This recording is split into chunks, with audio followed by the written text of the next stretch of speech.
கிறிஸ்துவில் பிரியமானவர்களே, இந்த நாளுக்கான தினசரி தியான வசனம் மத்தேயு எழுதின சுவிசேஷம் 22வது அதிகாரம் 13வது வசனம்.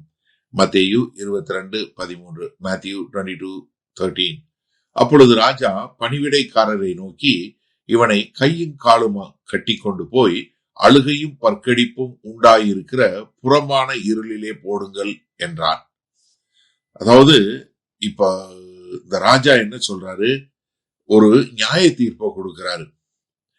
அதாவது இந்த ராஜா இந்த முடிவை மத்தவங்கிட்ட கொடுக்கல, இல்ல இதுக்கு யோசிக்கல, இல்ல ஏதாவது இது பண்ண. அவர் என்ன ஒரு முழுமையான ஒரு அதிகாரத்தோட, ஏன்னா அவருடைய நியாய தீர்ப்பு தனிப்பட்ட முறையில பர்சனலா இருக்கு. அது மாத்திரமில்ல, அவருடைய தீர்ப்பு என்ன நீதியா இருக்கிறத பார்க்கிறோம். அதனால பரிசுத்தம் என்ன பண்ண முடியாது, ஏமாத்த முடியாது. அதனால அவர் என்ன சொல்றாரு, இல்ல இதுக்கான தண்டனை இதுதான். ஏன்னா யோவான் 5வது அதிகாரம் 22வது வசனத்துல கர்த்தர் சொல்லும் என்ன சொல்றாரு, பிதாவாகிய தேவன் எல்லா மனுஷரையும் நியாயம் தீர்க்கக்கூடிய அதிகாரத்தை யாருக்கு, குமாரனுக்கு கொடுத்திருக்கிறாரு. நம்ம இதை பார்க்கிறோம். வெளிப்படுத்தின விசேஷம் 20வது அதிகாரம் 11, 12வது வசனத்துல பார்க்கிறோம். தி கிரேட் ஒயிட் த்ரோன் ஜட்ஜ்மெண்ட் என்று சொல்லக்கூடிய வெள்ளை சிங்காசன நியாய தீர்ப்பக்கூடிய பார்க்கிறோம். அவர் என்ன பண்றாரு, என்ன பணிவிடைக்காரனை நோக்கி என்ன பண்ணுங்க, இவனை கையும் காலும் கட்டி கொண்டு போய் என்ன பண்ணுங்க, அதாவது ஒரு மனுஷனுக்கு உண்டான எல்லா தகுதிகளையும் மாற்றக்கூடியது. கையும் காலம் கட்டுனா அப்படின்னு என்ன அர்த்தம், இனிமேல் அவனால சாக்கு சொல்ல முடியாது. அவன் சுயமா எதுவுமே செய்ய முடியாது, தன் சுயத்தை சார்ந்து இது பண்ண முடியாது. ஏன்னா அவன் என்ன பண்ணிட்டான், தனக்கு கொடுக்கப்பட்ட வஸ்திரத்தை நிராகரிச்சா, அதனால அவனுக்கு உண்டான எல்லா சுதந்திரத்தையும் இழந்து விட்டான்.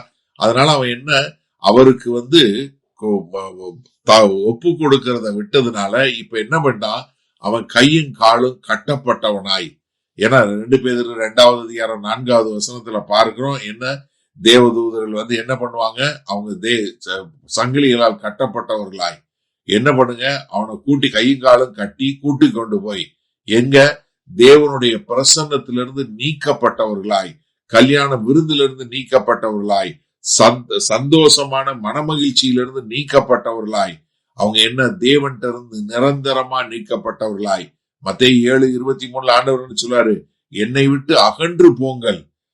ஆதியாகமம் 3:24 பார்க்கிறான், ஆதாமும் ஏவாளும் என்ன தோட்டத்தை விட்டு விரட்டப்பட்டார்கள். அப்ப என்னன்னா, இங்க பெரிய லாஸ் விருந்து இல்ல, ராஜாவை விட்டு. அது மாத்திரமில்ல, அழுகையும் பற்கடிப்பும் உண்டாயிருக்கிற புறம்பான இருளிலே போடுங்கள். எப்படி, அதாவது ராஜ்யத்துக்கு புறம்பாக, சந்தோஷத்துக்கு புறம்பாக, தேவனுடைய பிரசன்னத்துக்கு புறம்பாக இங்க வெளியே கொண்டு போய் போடக்கூடியதாக. மத்தேயு 8:12 சொன்னாரு, என்ன ராஜ்யத்தினுடைய புத்திரர் அவங்களை கொண்டு போய் எங்க, இருள, புறம்பான இருள போடக்கூடாது. அங்க என்ன இருக்கும், அழுகையும் பற்கடிப்பும் உண்டாயிருக்கும். இங்க சந்தோஷம் இருக்கு, அங்க துக்கம் இருக்கு. இங்க மனமகிழ்ச்சி இருக்கு, அங்க என்ன அழுகையும் பற்கடிப்பும் உண்டாயிருக்க கூடியதாக, அவங்க அக்கினியில வேகக்கூடிய ஒரு காரியமாக. ஏன்னா இங்க மனம் திரும்பாத போது அவர்களுக்கு ஏற்படக்கூடிய காரியத்தை சொல்லக்கூடியதாக. சரி, இந்த நாள்ல இந்த வசனத்தை நம்ம எப்படி எடுத்துக்கொள்வது? நீங்க கிருபையை நிராகரிக்கும் போது அந்த கிருபை நியாய தீர்ப்பாக மாறுகிறது. கர்த்தருடைய பரிசுத்த தன்மை நம்மள ஒரு நீதிமானாக வாழ அழைக்கிறது. எனக்கு அருமையானவர்களே, நமக்கு தேவ நீதி கொடுக்கப்பட்டிருக்கிறது. அந்த நீதிய நம்ம நிராகரிக்க முடியாது. அப்படியே நிராகரிச்சு கொண்டிருந்தா நம்ம மேல ஒரு இறுதி நியாய தீர்ப்பு உண்டாகும் என்பதை புரிஞ்சு கொள்ளணும்.